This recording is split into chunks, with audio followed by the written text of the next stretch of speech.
So first off, hello to everyone. I'm Tom, and on the other person on your screen that you should have there is Josh. At present, we can't see anyone who has called into this webinar. We can't see your video or hear your audio. So with that in mind, if there's anything that anyone wants to kind of communicate to myself and Josh this evening during this webinar, you'll see that there is a chat function that you can use within Zoom.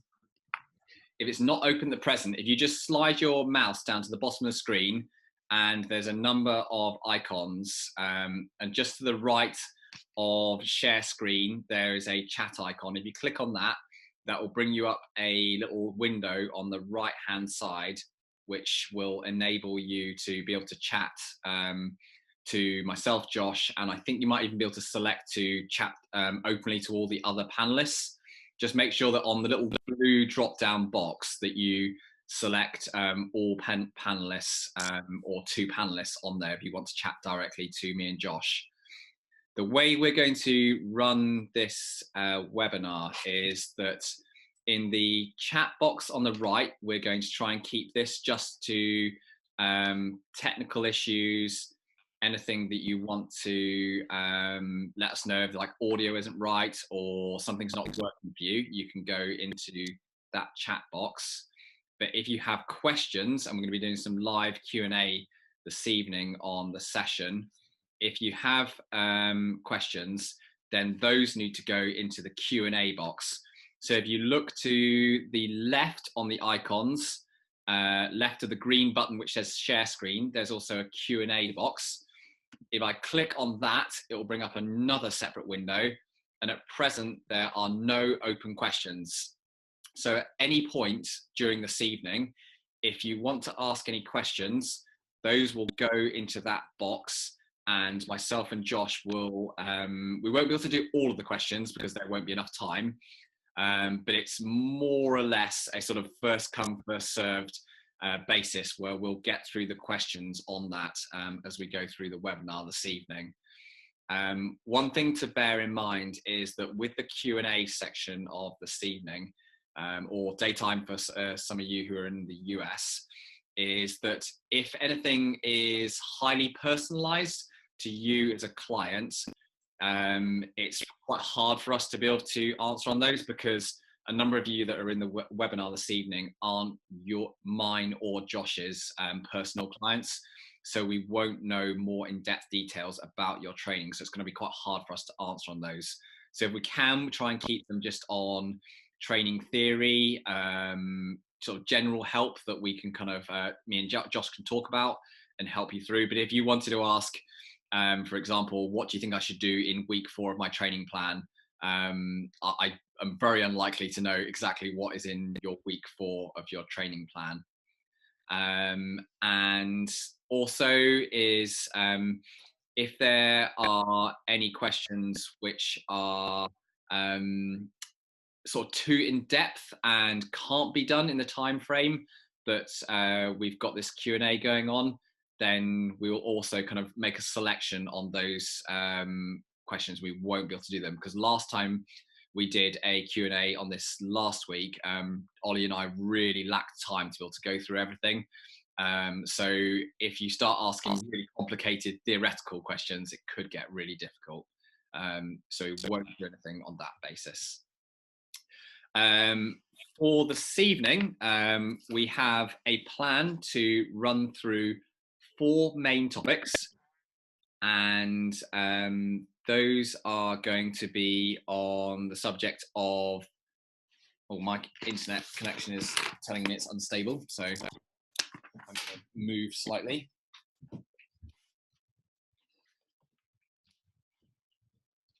Let's go to a different part of my house.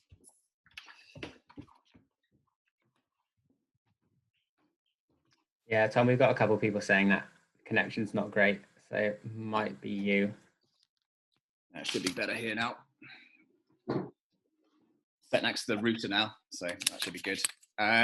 So the 4 questions that we're going to be going through are about when we plan in assessments during a climbing season and performance season, understanding intensity levels of climbing and training, so things to do with pumped feeling, powered out feeling, and how that should feel when we're climbing and training. Good, everyone's saying it's much better on the connection, so that's good. Then another question on theme is on the relationship of muscle and weight and climbing performance, which is a really good topic. And then topic number 4 is going to be on polarized training and talking about sort of easy versus hard and how we structure that. We have got a further 5th backup question if we get through the hour and we've got kind of time to kill, but knowing from last week's one, they tend to be pretty interesting topics, and then we ran out of time.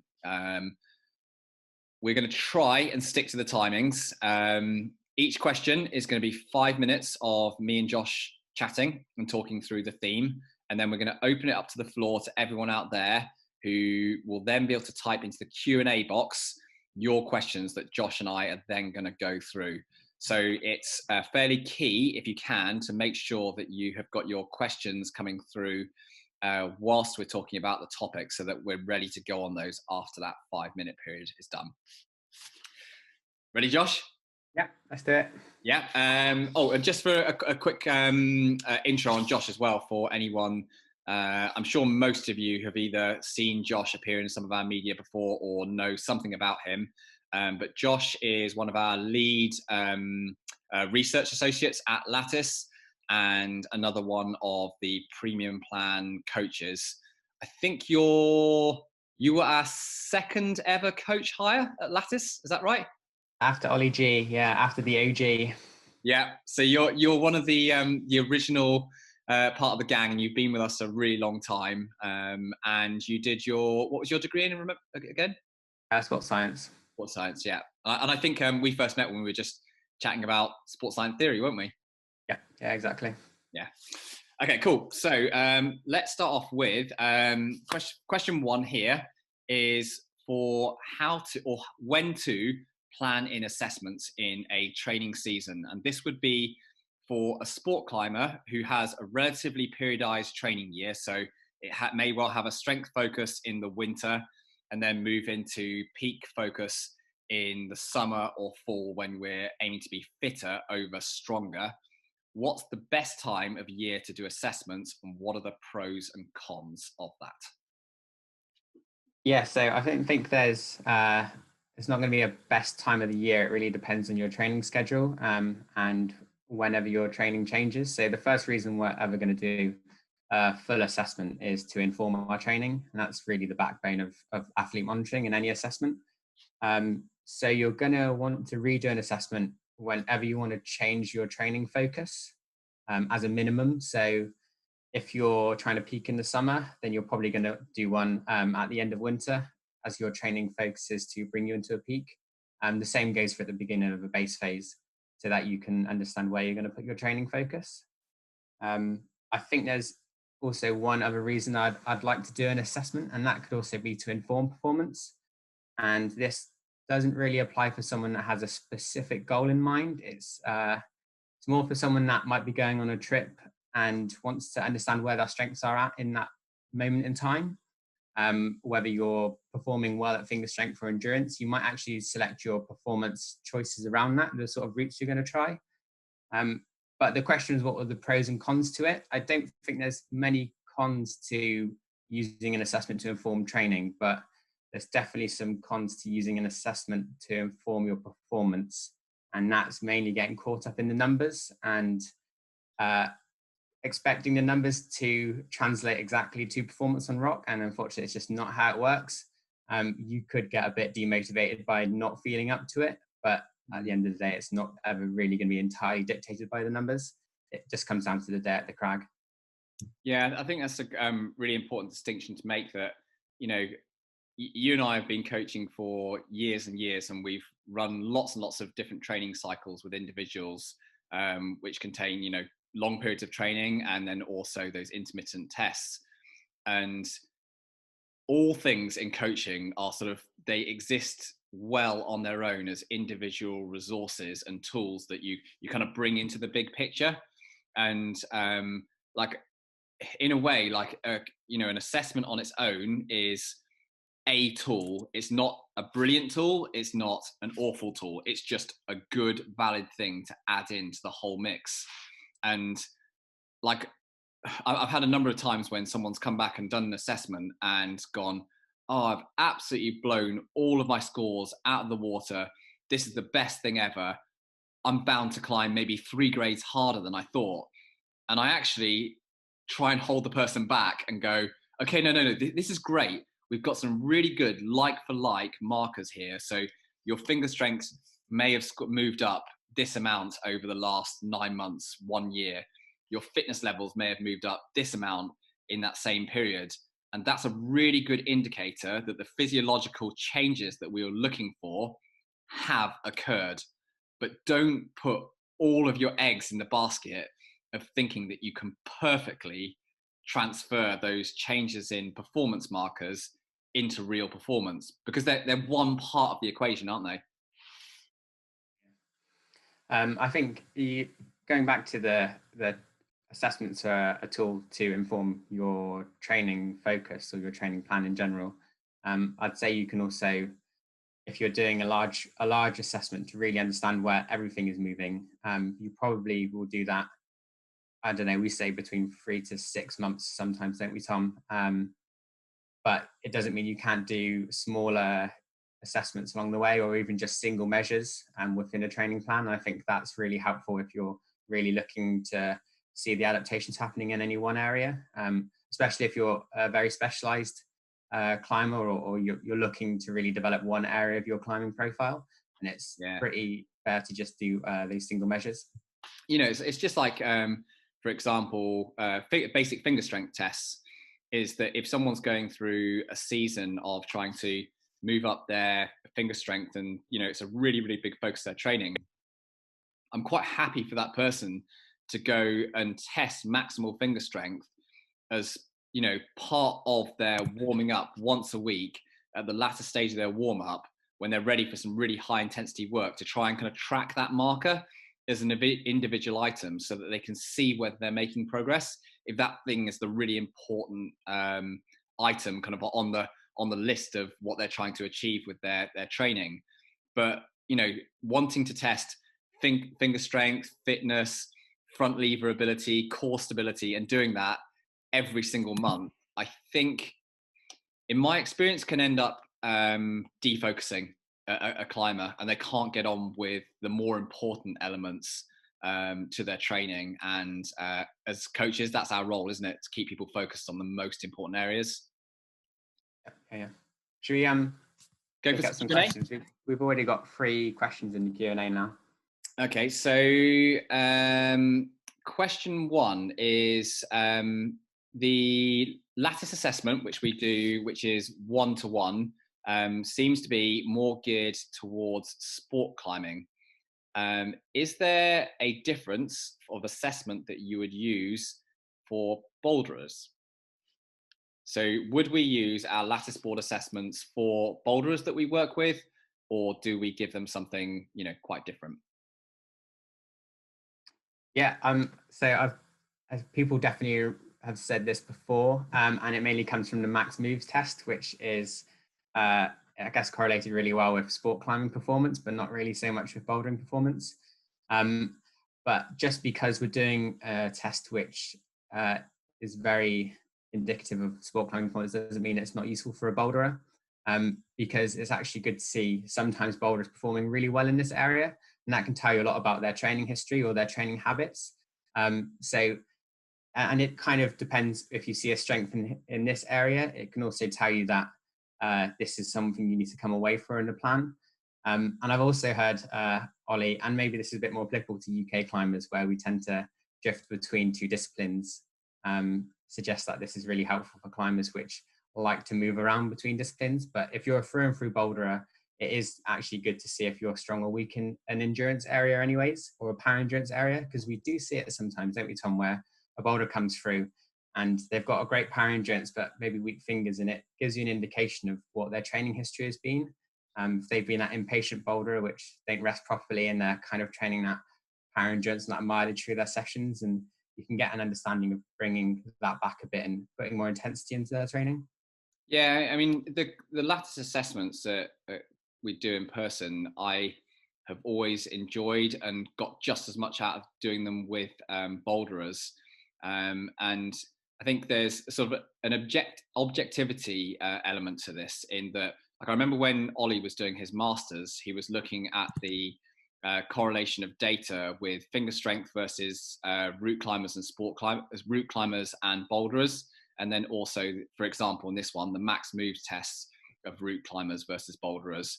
And what you saw was a higher correlation of finger strength with bouldering performance over route climbers, and then a higher correlation of max move with route climbers. So those two different tests correlated better to the two different disciplines, but there was still a good correlation for the opposite discipline, and we still use it. So it's exactly the same, that, you know, even though the correlation of finger strength data with our boulderers is stronger, we still use it for our route climbers, and it's still a really, really useful element of the test. It's just that a good experienced assessor will understand the implications of this in terms of data management, and, you know, the conclusions that you make out the other end of the test of that.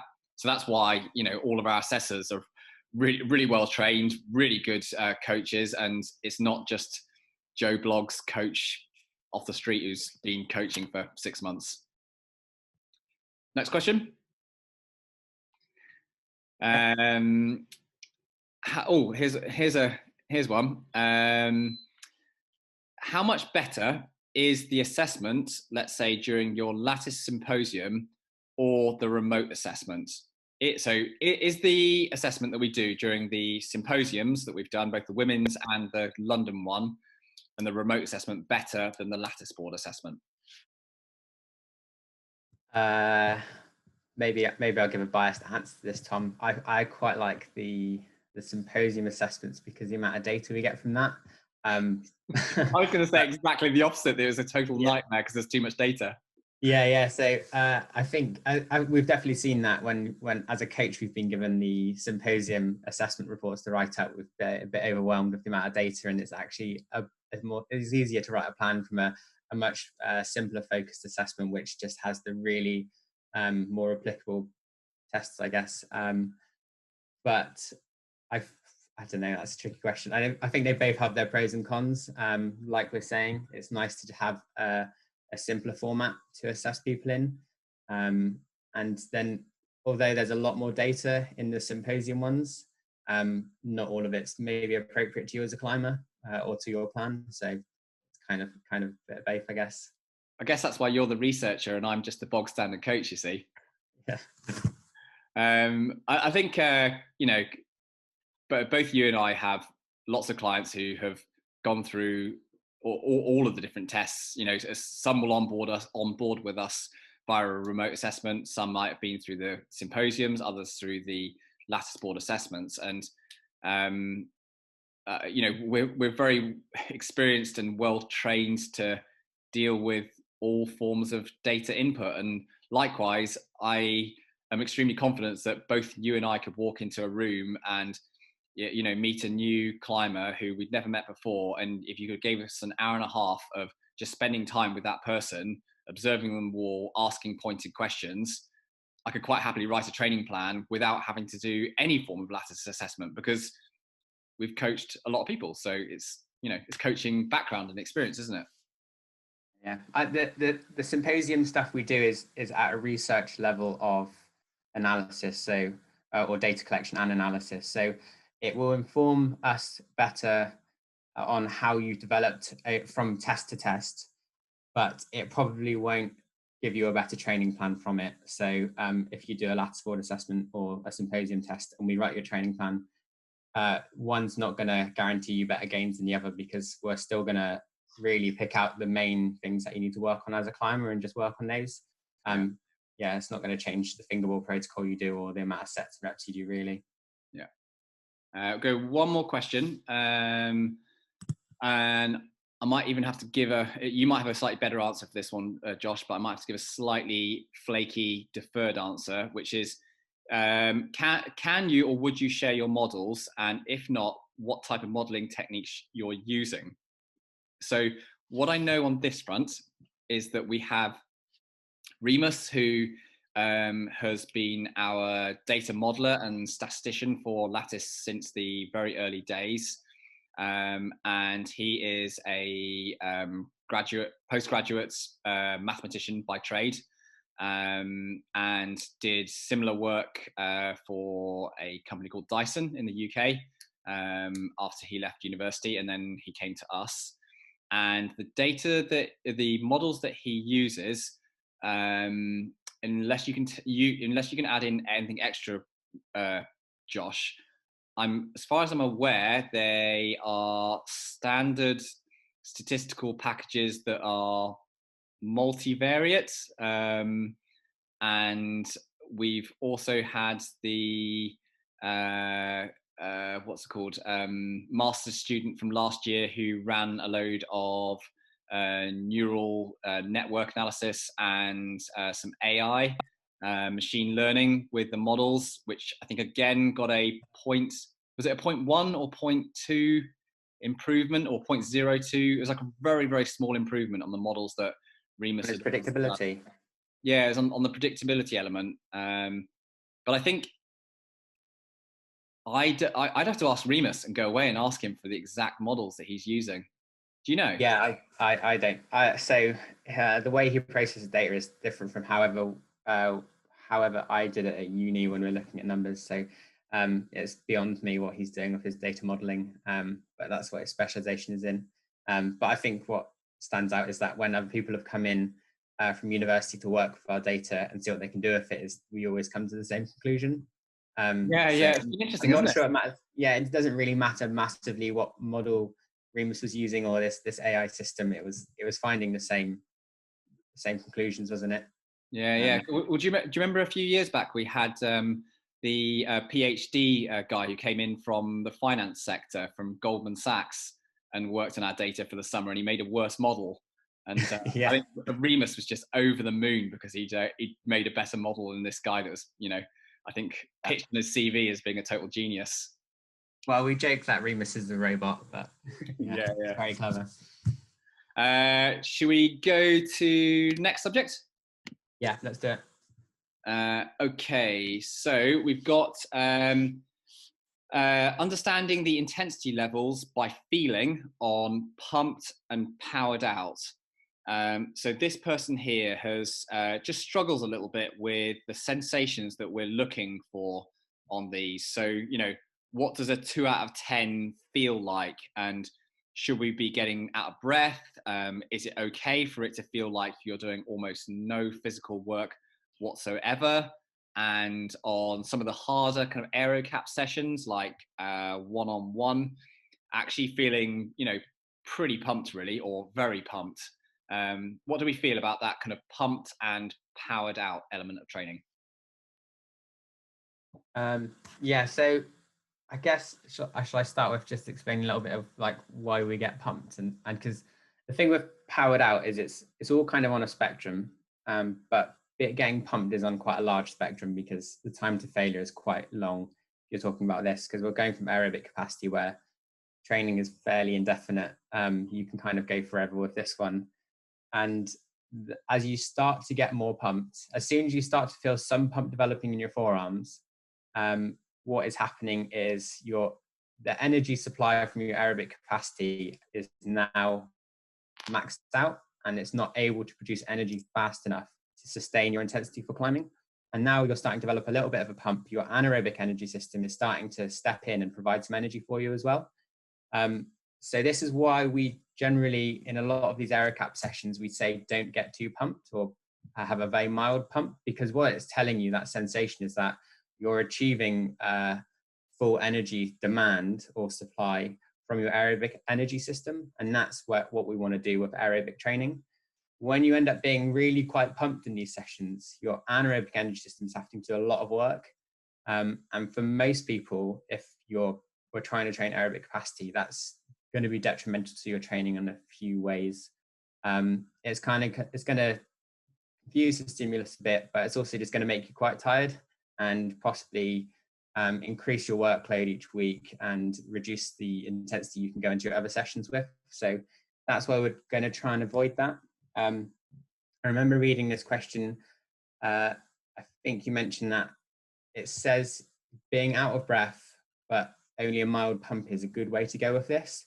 If you're new to training endurance and aerobic capacity, and you find you're not out of breath, but you're already getting really pumped, it's probably just because the aerobic energy system that is localized to your forearm isn't developed enough yet for you to sustain an intensity where you're feeling out of breath, but not getting too pumped. If you took another climber, which was very well aerobically developed, he could probably be quite out of breath, but not getting pumped at all because his forearms are just coping with that intensity where his body's working quite hard. So in this case, you just need to reduce the intensity and go by the sensation and feel in your forearms rather than your total full body aerobic capacity, the sensation you're getting there. And what do you think to the questions that we often get about from clients who are working at, 2 out of 10, 3 out of 10, and they're going, this just hardly feels like anything. What on earth is the point in working at such low intensities? You still think that that's, a valid intensity to be working at, and why we do that? Yeah, for sure. I mean, at this intensity, you've got your blood flow in your forearm has increased a lot, and that's also what we're trying to do. Improving capillarization and the pressure in the forearm is going to be pushing that adaptation. And like I said, if you go beyond that, you're just starting to train anaerobically. There is benefit to training anaerobically, of course, but we need to distill our training sessions and our focus within that. So working at this low intensity is still providing a very beneficial stimulus to that system without confusing it and doing too many things all at once, which is junk training, if you want to call it that. Yeah. I think like the way I try and often describe it to people is that if you want to have that aerobic stimulus, and we're talking about aerobic stimulus to, in a localized sense to the forearm muscle, is that low intensity work is just as valid as intensity work just a couple of notches higher up the scale, because what you're looking to do is you're trying to stimulate those slow twitch muscle fibers, which are your kind of your main contributor to that aerobic pathway, and they're kind of that's your greatest friend in this situation here. And they will still be stimulated and create adaptations even at very low intensities. People kind of get confused by thinking that adaptation in muscle only occurs under very high intensity, but it also occurs under high volume as well. So both volume and intensity are your friends when you're talking about muscle adaptations. So really don't be worried about that very low end work. And over the years, I've very much learned with the clients that we work with, and you kind of get into a privileged position once you've worked with enough people and you get to see how, big groups of people respond to this stuff, is we've had much better results in fitness by taking a very polarized approach and getting people to work either very low end, very easy stuff, and then a much more limited a time at the higher intensity kind of blocked interval work. And we just do so much less work now with climbers on that very low end. That very sort of that middle end of, just about in control, and it's also resulted in a lot less injuries by doing that as well. So I think, don't be worried about that very low intensity effort down at 2 out of 10. It's just as valid, isn't it? Yeah. Can we pick up some questions then? I've seen a couple on aerobic power then, which is one was on why do you then get pumped when training aerobic power? So if you think of this on the spectrum, the aerobic power is beyond aerobic capacity, and I guess we can bring into this term anaerobic power as well, but the key bit here is power and not capacity. So when we say power, we're talking about the rate at which we can generate something, not the amount of that which we can generate. So this is the difference, and aerobic power is actually drawing on both energy systems. So you are going to get really pumped because now you're asking for your aerobic capacity system to work at its fastest rate, including that from the anaerobic system. So you want to be getting pumped. And this is going to indicate to you that you're trying to produce as much energy at a fast rate. And that's what we need to do that fine tuning stage, that performance stage. Yeah. I think that actually perfectly goes into the next question as well, with what's the difference between the aerobic capacity or aerocap versus aerobic power training.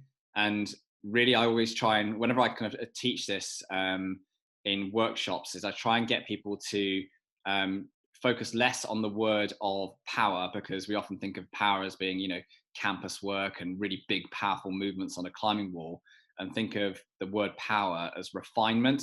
So the aerobic capacity is building up your base and the maximal capacity for your forearm muscle to complete that aerobic work and the amount of energy it can produce. And then the aerobic power is fine tuning that for your goal. So that's why when you work with any coach who is working on your aerobic power training, is they may select quite different looking sessions for that aerobic power training, because they're trying to refine it suitable for your goal. Because some people might have an effort which lasts 10 minutes, for example, on a route. Someone else might have an effort that lasts 40 minutes on a route. So that aerobic power, that aerobic refinement is going to look quite different between those. Let's go for an example of RPE for 10. What do you think 10 WRT is? Trying to find it. Where? Is that out? Do you think that's a typo? For an RPE of 10, I don't even recognize the WRT. Can the person can anyone put in the chat if they know what WRT means? It says here, example of RPE. With respect to. Josh, we don't know all these acronyms. No, that's bad, isn't it? Thanks, Guy. You've saved us. Thank goodness someone does a real job around here and actually knows what WRT. So an example of RPE of 10 with respect to pump. Likewise, a RPE of 10 with respect to powered out. What would you put that? Yeah, I think if we're saying RPE of 10, this is inferring that you need to be going to failure essentially. So an RPE of 10 is maximal effort. And if it's in pump or power out, what we're trying to achieve is failure within this exercise. So I think an example of RPE of 10 would be something like baton campusing in an aerobic power session, where these the cascade session, or like on the lattice board where we do the sets to failure at the beginning, or just pulling on the RPE might feel quite low, but what we're trying to do is build it up to a point where we're failing in that exercise. So that would be an example of RPE of 10.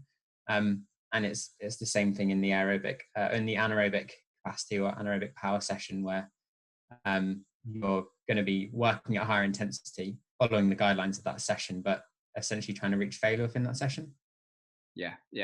I think it's also good to sort of have that knowledge that when you're doing work which is aiming for that high pump level and that aerobic power training, the intensity of those moves that you're going to be completing is quite a bit less than the intensity of moves that you're going to be doing when you're aiming for power out.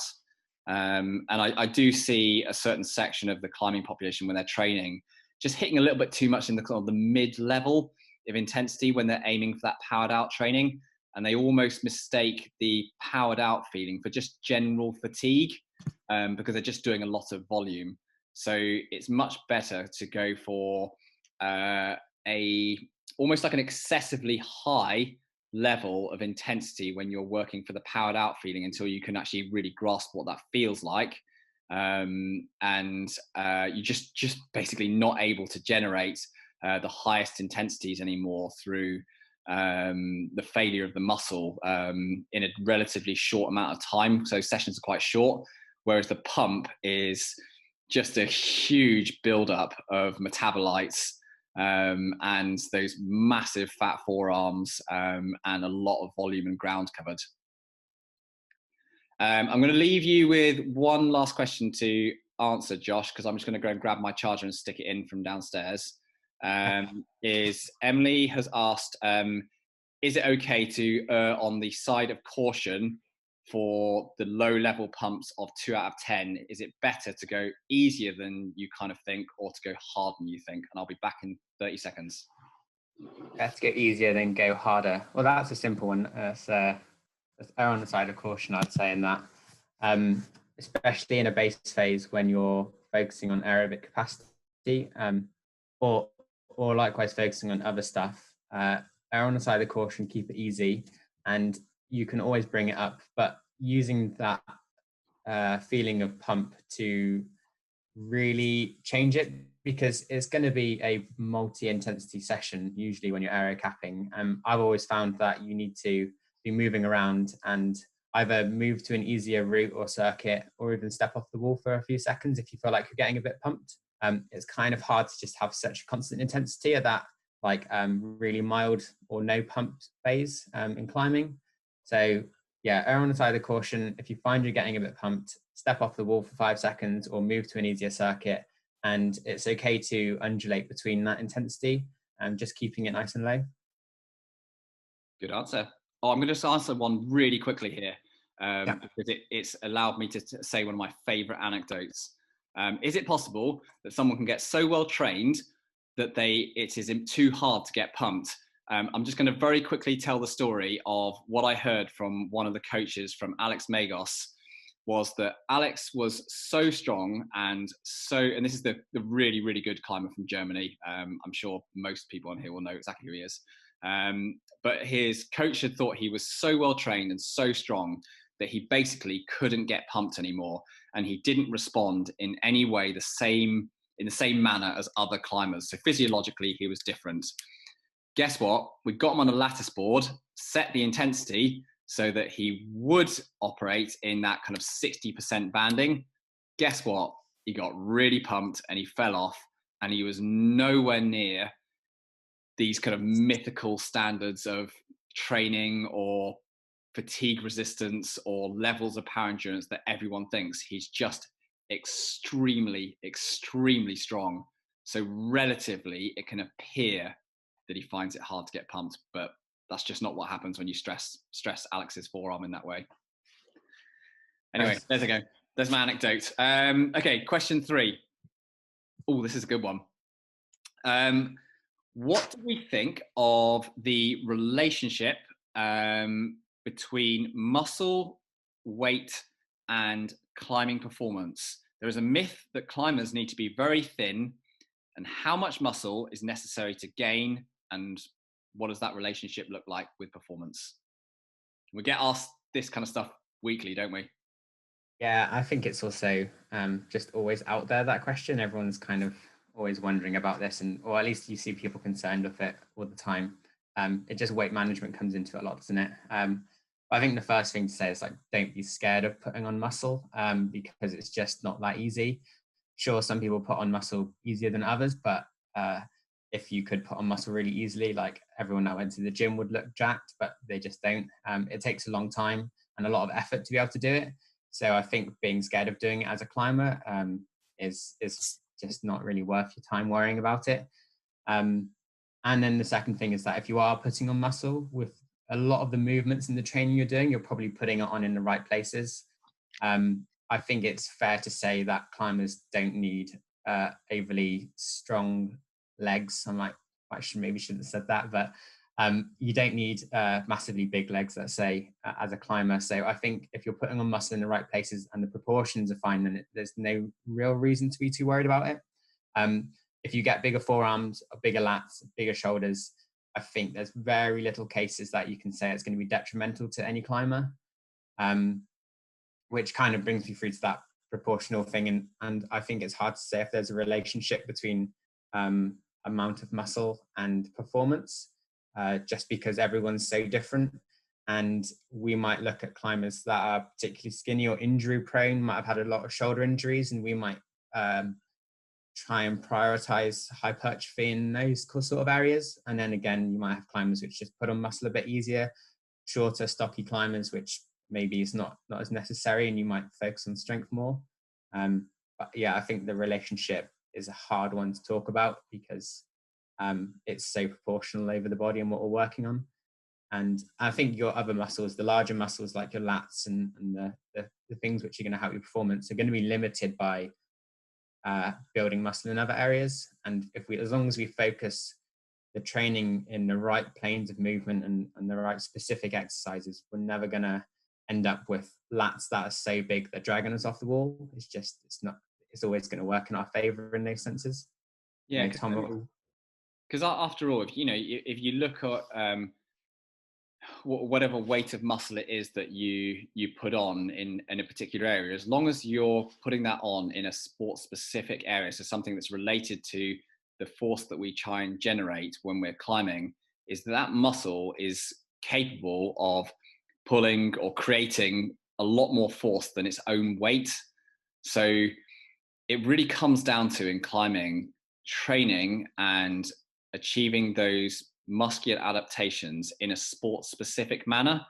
So it doesn't make a great deal of sense to heavily train the lower body to create huge amounts of strength in the lower body if that isn't a limiting factor within climbing.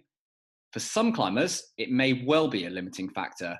And I've certainly seen climbers who are really skinny, really, really light, and they really struggle with certain types of moves that require a certain level of strength in the lower body. And tied in with that, they tend to pick up more injuries associated with the lower body. So there's always going to be this line where it does become a determining factor, and it is a problem. I think climbing is a relatively hard sport still to really kind of pick it apart, because if you look at the top end, and of all the elite athletes that I've worked over the years, I would say there's a fairly common habit in that a lot of climbers will maintain relatively normal dietary patterns and relatively normal body fat ratios compared to the athletic population in other sports or in climbing. But then when they hit right at the top end, they become a lot more self-aware of the small gains that they can make in certain areas. And they do start to change their habits, their dietary habits, and try to make changes in their body. And so this can often create an impression that this is the perfect thing for climbing performance and should relate to the rest of the population. But really what you're looking at here is 0.01% of the population who are after anything to get just that little bit of extra performance. And in reality, it may not be the best idea for all of us to be copying that very last 0.01% of the population, because it may not match up with our lifestyles, our dietary needs, our calorific needs, sleep, recovery, our age, everything, all these different things. I was just thinking of a study that was done quite a while back, which looked at, I think it was done in an IFSC event with international level sport climbers and boulders, and it basically looked at the anthropometrics or the body composition of them. And generally at the top level, boulderers have more muscle. They were heavier, but they also had a greater body fat percentage as well. So when it comes to putting on muscle, it's going to be, I think we spoke about this earlier, Tom, as well, where I was using the analogy of like a vertical like specialist, which just wanted to spend all the time on their feet, and in that sense being light maybe is an advantage, but we spoke about how it's also got its pros and cons too. But then if you're a compression boulderer, like if I wouldn't be worried of doing bench press and getting like big pecs and being heavier in the chest, because the chances of that being detrimental, I can't really see many cases where that's gonna not be a good thing. Yeah, and even when we did that audit across all of our data set about a year and a half ago, and we looked at things like height, weight, performance, just basic values around BMI, and there was basically I remember, I think there was like a sweet spot of a band of something like 19 to 23 BMI that resulted in the best performances across the range. And that was all the way from lower level climbers up to the elite. There wasn't some progression of lower and lower BMI levels or shorter and shorter climbers, or lighter and lighter climbers as the grades went up. So no, I don't see that relationship, and I certainly don't advise it in any of the climbers that you or I work with, whatever their level. Which actually leads us quite nicely into a question here about a question on our data models for looking at performance and in relation to height and weight, and what's the relationship look like for weight for a given height, and is there anything in that? I think it was maybe a year to a year and a half ago that I last looked at this with Remus, and the best models that we could produce created a factor of height and weight together going into the model. Whereas if we took them as singular items, so we just plugged height into the model, it produced a certain predictive power within the model, and then we could do the same for weight. So we could do weight or height, and it produced a pretty decent result, and then it produced an ever so slightly better result in terms of the predictive power of the model by combining both of those. So I would say the answer to that one is that either were nice and they worked well, but it was slightly better with a combination of those two going into the model. Interestingly, whenever I sat down and talked to Remus about this, is he's not a big fan of putting masses and masses of inputs into the models. It actually makes them worse. So it appears that certain things have a lot better sort of function within the model in terms of predictive power. Looking at a question, I think they said also, what's the relationship with weight generally look like for a given height? I'm not sure I know the answer to that one entirely, but there is actually a good relationship with, we see taller climbers needing less finger strength. I'm right in saying that, Tom? Yeah, that's right. Yeah. And I think it would stand true for weight as well, but more just because height and weight correlate really well. If you're a taller climber, you just generally weigh more. So it's hard to break that down any more than that, I'd say. Yeah, that would require us going back and changing the way in which we carry out assessments and kind of delving even deeper into that. And I think we're often a little bit worried about doing that because we often get accused of being too detailed as it is. So we probably wouldn't do that for the minute. We'd leave that for Dave Giles to do with all his research projects with the universities, wouldn't we? Yeah. Let him write up the paper, and we'll read that afterwards. Actually, on that side note, if anyone wants to read up any papers to do with stuff that research we do at Lattice, if you go into Pub or into ResearchGate and look up Dr. Dave Giles, he is a good signpost for a lot of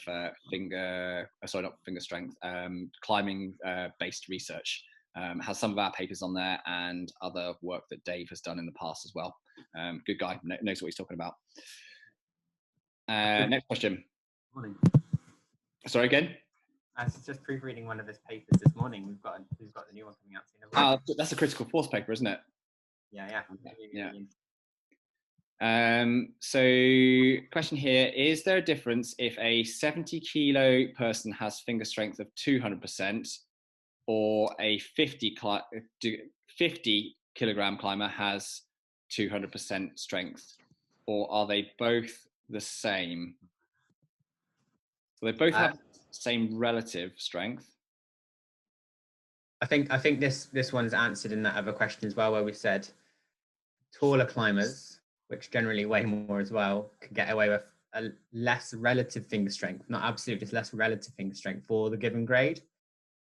So in that case, your 50 kilo climber would be climbing a lower grade. Yes. Yeah. glad I could work that one out. Yeah. It's better to be 70 kilo and pulling the 200%, isn't it? Yeah, I think so. That's what the model says. As long as you're not 5 foot tall and 70 kilos. But it is harder because what we've seen is like it seems to be hard to get to this absolute limit, isn't it? If you take out the relative finger strength, just the sheer amount of weight you have to hold to reach 200% as a 70 kilo climber is well a lot. So, and there's only a few people which are pulling that kind of weight in the world, right? So it's almost more achievable for lighter climbers to reach higher levels of relative finger strength as well. Just maybe something to do with the amount of absolute weight you can carry through the finger joints and stuff. Yeah, I don't know. Yeah, I think one thing's just kind of I'll just slightly correct you on that, on the 200% thing. Is there's very few climbers who can pull on a pull-up bar 200%, but there's actually a reasonable number of the elite climbers who can do the 200% hang. But at 70 kilos. Yeah. So the hang. So like I think for example, like Will Bosey is, I think he pulls 225% these days or something like that. On the hang. My game. But the pull-ups it is in climbers really rare to get to 200%. In fact, I think there's someone in this group listening this evening who is at that mythical 200%. I'll let him give himself a pat on the back and feel very proud of that. You know exactly who I'm talking about if you're listening. Okay, last question. Polarized training. So middle distance runners typically, depending on I'm going to say middle distance runners, depending on the training model that you use, may well use a 80-20 split of 80% easy running and 80% and 20% hard running or hard training. How do we feel this fits in with red pointing? Would we use a similar split in our climbing training? That 80-20 split. What do you think, Josh?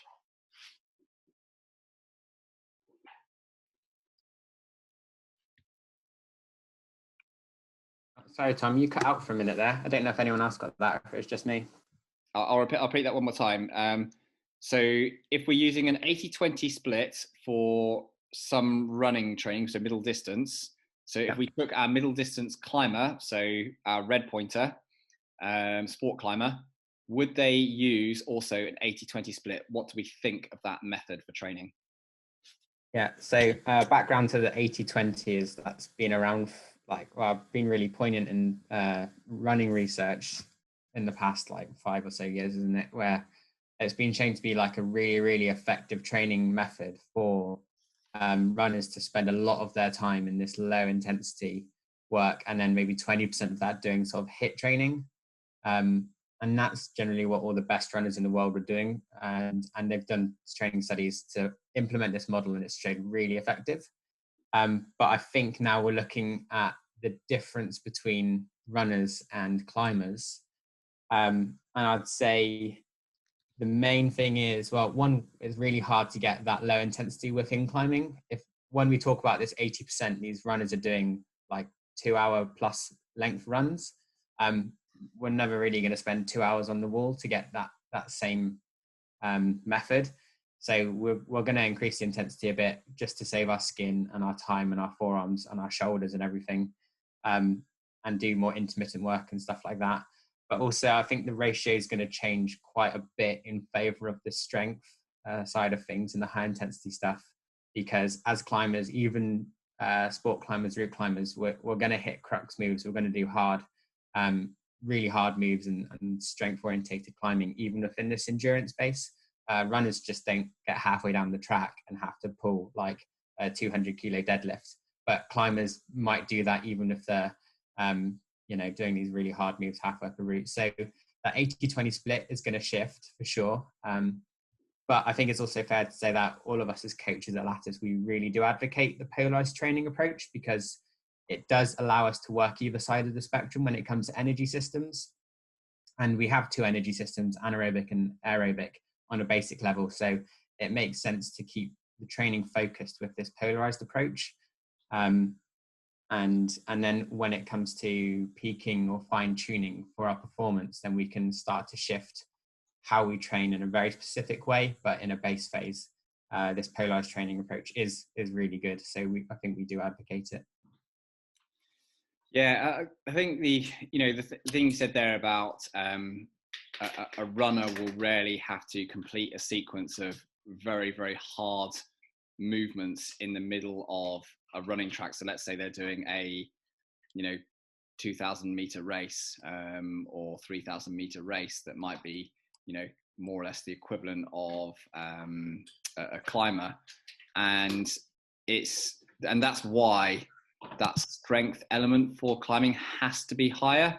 But where you can't get kind of too drawn in and sort of confuse your training with this is that just because the event itself may have a very high strength element to it and you need to perform and pull some very, very high intensity effort during that event, doesn't mean that you should then swap your training rounds so that you may do 50% of your training is strength training and 50% of it is volume training all year long. So it's about how you periodize and structure your year so that you can put in blocks of training which might have a much higher emphasis on that strength element and manageable, so that you can manage them in with the volume training. But there is no way I will train any climber, no matter who they are, with a 50-50 split through the entire year, because you just won't see optimal changes in performance year on year by doing that. I think you could maybe get away with it for a short period of time. And to me, that kind of balance, doing that regularly, season after season after season, is typically what I see from people who go down the wall and kind of just go all out all the time, every single session, and they don't split that work apart a little bit and put aside some really, really low intensity training, but also do some really high quality but short blocked interval training that's much more manageable for the body to essentially adapt to and to handle in terms of the training loads, because the enemy of training is injury, and injuries hate it when you give them too much load, or injuries occur when we give the body too much loading, isn't it? Yeah, sure. So questions on this last part is let's see, in context of polarized training, I can just squeak through the crux on my project after a long hang at the third bolt. The crux is a powerful boulder problem that I have wired. Where should I focus my training? This is a classic question. So basically, a person on a crux can do it as an individual item, so a boulder problem on its own. But when they link it all together, they can't do that boulder problem. Where should they focus their training? I think you should do an assessment and then we can have a look. I don't know. I think I need more data. What do you think, Tom? Aside from getting some kind of data from it, and I obviously, it's hard to answer because I don't know who. In fact, they're even an anonymous attendee, so you've got two options here.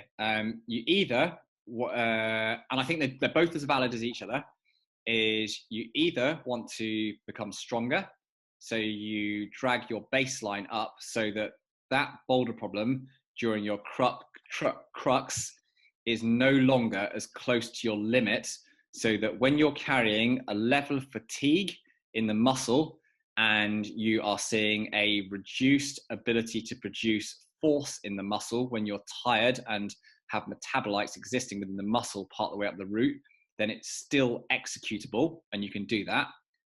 Or you take a fitness approach to it and you ask your body or the muscle to become fitter, handle or produce more energy in an aerobic sense. So you're producing less metabolites and you're suffering less the repercussions of operating at that intensity, so that when you arrive at the crux, you're more likely to be able to do that crux because you can generate more force because you're less fatigued, less metabolites producing a higher degree of performance at that point. It's two. I think really it's two different approaches you can take on that. Yeah, and you've got to do the assessment to decide which one you take.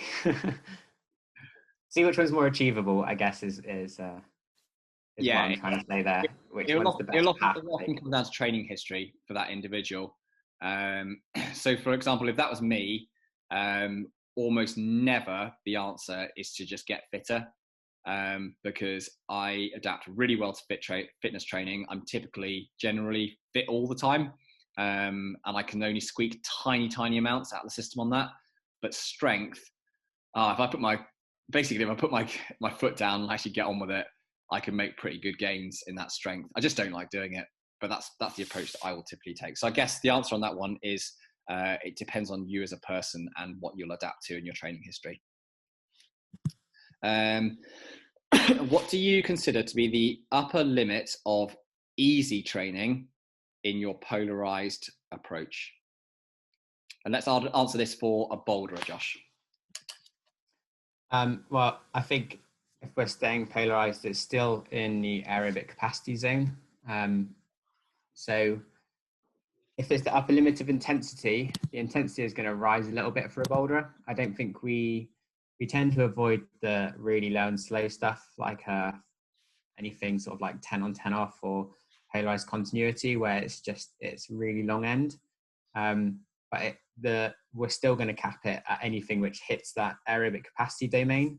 So I think like some of our favorite sessions for boulders are the one-on-one off, anything that's interval based, where you're having a slightly higher intensity and you've got those intermittent rests, and the recovery that's happening within those rests is really important for developing the aerobic capacity as well. And you're just reducing the overall volume a little bit for those boulders. And I think that's important generally because usually their plans are going to be geared more towards strength gains and power and explosiveness. So yeah, the upper limit is aerobic capacity, but the intensity might rise a little bit for them compared to some more route climber based climbers. Yeah. I think the key thing of that is that with boulderers, they may well have a lower adaptability to that aerobic capacity training, often down to their training history. So we will often have to be a bit more careful with the overall volume that they'll get. So you typically look at a plan for a boulderer will have lower volume on their aero cap work, and it will be broken up into typically much shorter intervals as well. So you might say that in the broadest possible sense, a route climber might have something more like a 10 on, 10 off session for continuity training, but a boulderer may have much shorter intervals, so 5 on, 3 off, for example, on those sessions. So it's a function of both the volume and the length of the intervals for those particular climbers versus their route climbers. But again, like upper limit, it's really hard to say whether there's a specific rule on that, isn't there? Because everyone is a little bit individual, and the fortunate, the lucky thing with everyone in this forum here that's listening tonight is that you are all premium clients, so you can work with your coach on this stuff. But typically, once our coaches know your specialization and what you're doing, they'll program that stuff in to be appropriate for you. And if they're doing something different to that, it will be because they're wanting to focus in a particularly kind of overt manner to try and bring about a bigger change in that area, because they feel like it's so important to do that with you. Should we go one last question? I think we're kind of like 5 minutes at a time, aren't we? Okay, one last question. Do you do anything different for training with all-day multi-pitch climbers or multi-pitch goals? So do we take a different approach in our work with multi-pitch climbers? Yeah, for sure. I think we do. So I think we definitely are going to prioritize capacity and volume of training achieved, especially towards a peak if someone's going on a multi-pitch trip. So a lot, and also I think we avoid the conversation about like, or we avoid encouraging people to do too much sort of aerobic capacity training in their general work as well. So even running and cycling. But when it comes to big wall climbers, I think I've definitely encouraged quite a few clients to get fit around these times too, just because of the all day capacity you need for doing this. And that's going to change very differently from what I'll do if a boulder or just a red point sport climber. What do you do, Tom? Yeah, I think work capacity is a really big thing for people doing much longer all day efforts. And I also am a big fan of working a lot more across the body, and working not just the smaller muscle groups associated with, high performance climbing, associated with, comp climbers or sport climbing, and really targeting in on certain muscle groups that I think is kind of a big limiting factor in their climbing. I'll go more all body and give the overall body conditioning and work capacity to deal with that work, because when it comes down to big all day goals, and I've climbed a lot on El Cap and a lot of multi-pitch climbing over the years, is the fittest climber in terms of how easily they can deal with the overall volume of the day, but also just the general laboring work involved with that stuff, coiling ropes, seconding pitches, cleaning stuff that's a nightmare. Sometimes you have to get involved with hauling. There might be quite long approaches and descents. It's just a big all-day fitness task. And if you're a highly tuned rock rat who can turn up to the crag and do 113B, then walk 2 minutes back to your car and have your smoothie and go back home and sit in an ice bath, you're not going to get on very well on the diamond, or on El Cap. It's quite a different sport. So I think that's the kind of stuff we've done. And when I have trained a few multi-pitch climbers over the years who've been transitioning from normal sport climbing or trad climbing to doing that, I think to start with, they've half regretted having to work with me on that stuff, because it's a lot of hard work in the first couple of months, a lot of volume, really, really tiring sessions, but it comes through in the end, and it works really, really well.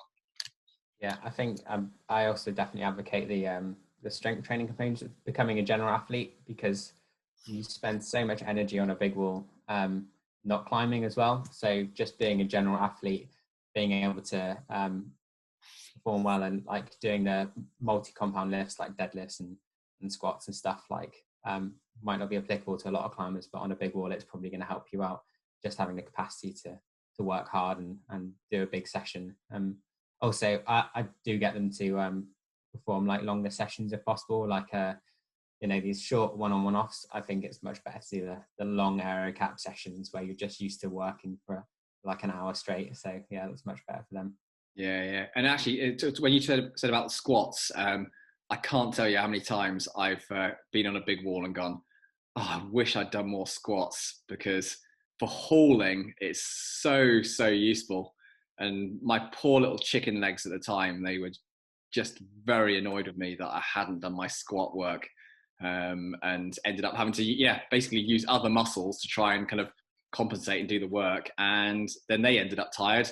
And then on latter pitches, I was not feeling very happy because I was really tired, and should let my legs do the work. So so I think that kind of leads us to the end. And thanks to everyone that tuned in this evening or this afternoon if you're in the States. I don't know if we've got anyone who's ahead of us in time. So we are running these on a regular basis now. So you would have originally received this as an email notification. So keep looking out for your emails. We do hand these out more or less on a first come, first served basis. So we will not be able to hand out these live Q&A sessions to every premium client. Oh, look, we've got someone from Italy. Yay.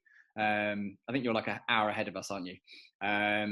is we won't be able to hand these out to for the live ones to every premium client every time. But if you keep going around, you will get your turn to come into these, and we'll keep moving it around.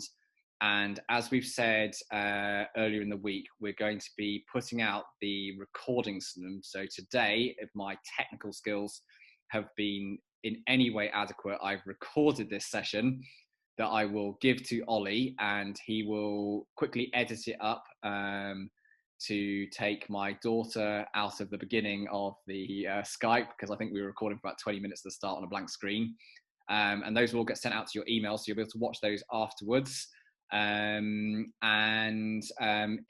I think there'll also be a feedback form that will come to you all in about a day's time that will ask us a little bit of feedback from today's session, what you thought about it, what you enjoyed, if there's anything else you want differently.